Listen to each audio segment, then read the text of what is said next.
అడుగడుగున ఆధ్యాత్మికత ఉట్టిపడే తిరుపతి నగరంలో దశాబ్దాల చరిత్రను తనలో నింపుకున్న శ్రీ కోదండ రామస్వామి ఆలయం ఒక అపురూపమైన చారిత్రక సంపద. ఈ ఆలయం కేవలం భక్తుల నమ్మకాలపైనే కాకుండా బలమైన చారిత్రక ఆధారాలు, శిలా శాసనాలపై నిర్మితమైంది. ఈ క్షేత్రం యొక్క పుట్టుకను పరిశీలిస్తే ఇది 10వ దశాబ్దంలోనే చోళరాజుల కాలంలో అంకురార్పణ జరిగినట్లు చరిత్రకారులు నిర్ధారించారు. ఆలయ ప్రాంగణంలోని పురాతన గోడలపై చెక్కబడిన తమిళ ప్రాచీన తెలుగు శాసనాలు నాటి రాజుల భక్తి ప్రవత్తులకు, వారు ఈ ఆలయ నిర్వహణ కోసం చేసిన భూదానాలకు నిలువుటద్దంగా నిలుస్తున్న తిరుపతి శ్రీ కోదండ రామాలయంపై ప్రత్యేక కథనం.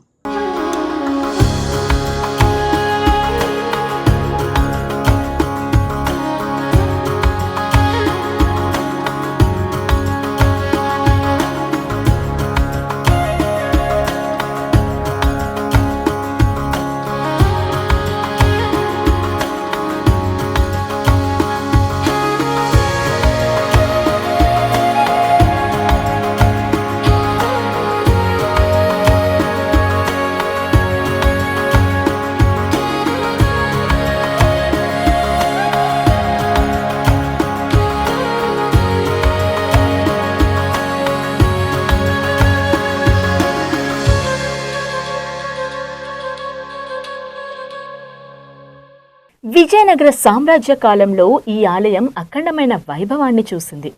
శాలువ నరసింహల హయాంలో ఆలయ ముఖమండపం, ధ్వజస్తంభం వంటి నిర్మాణాలు జరిగినట్లు చారిత్రక ఆధారాలు స్పష్టం చేస్తున్నాయి. ముఖ్యంగా 1513వ సంవత్సరంలో విజయనగర చక్రవర్తి శ్రీ కృష్ణదేవరాయలు తన దేవులతో కలిసి ఈ పవిత్ర క్షేత్రాన్ని దర్శించుకున్నారని, ఆ సందర్భంలో స్వామివారికి అమూల్యమైన ఆభరణాలను, కానుకలను సమర్పించినట్లు ఆలయ రికార్డులు చెబుతున్నాయి. ఈ చారిత్రక నేపథ్యం కారణంగానే నాటి శిల్పుల నైపుణ్యం నేటికి ఆలయ స్తంభాలపై, గోపురాలపై చెక్కు చెదరకుండా కనిపిస్తుంది. పురాణ ప్రాశస్త్యం వైపు మొగ్గు చూపితే త్రేతాయుగంలో రావణ సంహారం ముగించుకుని సీతాలక్ష్మణ సమేతుడై అయోధ్యకు తిరిగి ప్రయాణమైన శ్రీరామచంద్రుడు ఈ పవిత్ర భూమిపై కొద్దిసేపు విశ్రమించారని భక్తుల ప్రగాఢ విశ్వాసం. ఈ సమయంలో రామయ్య తన ధనస్సును పక్కన పెట్టి ఇక్కడ రామతీర్థ చెంత విశ్రాంతి తీసుకున్నారని, అందుకే ఈ ప్రాంతానికి అంతటి దివ్యత్వం చేరుకుందని ప్రతీతి. ఈ క్షేత్రంలోని అత్యంత అరుదైన విశేషం ఏమిటంటే, ప్రపంచవ్యాప్తంగా ఉన్న రామాలయాల్లో సీతమ్మ వారు రాముడి ఎడమవైపున కొలువై ఉంటే, ఇక్కడ మాత్రం కుడివైపున దర్శనమిస్తారు. వనవాసం ముగించుకొని విజయగర్వంతో అయోధ్యకు వెళ్తున్న తరుణంలో సీతమ్మవారు రాముడికి కుడివైపున కూర్చున్నారనే పౌరాణిక ఘట్టాన్ని ఈ మూర్తులు ప్రతిబింబిస్తాయి. మరో విశిష్టమైన అంశం గర్భాలయంలోని విగ్రహాల అమరిక. ఇక్కడ శ్రీరాముడు కోదండం గురించి వీరత్వానికి ప్రతీకగా కనిపిస్తుండగా, భక్త హనుమంతుడు మాత్రం గర్భాలయం వెలుపల స్వామివారికి నేరుగా ఎదురుగా ఉన్న ఉపాలయంలో కొలువై ఉంటారు. నిరంతరం తన ఆరాధ్య దైవాన్ని కళ్ళతో వీక్షించేలా హనుమంతుడిని అక్కడ ప్రతిష్ఠించడం వెనుక నాటి శిల్పుల చమత్కారం మరియు భక్త భావం దాగి ఉంది. ఈ ఆధ్యాత్మిక వైభవానికి పరాకాష్ఠగా నిలిచేవి ఏటా ఇక్కడ జరిగే శ్రీరామనవమి బ్రహ్మోత్సవ వేడుకలు. శ్రీరామనవమి పర్వదినం సందర్భంగా ఆలయంలో తెల్లవారుజాము నుంచే ప్రత్యేక అభిషేకాలు, అర్చనలు నిర్వహిస్తారు.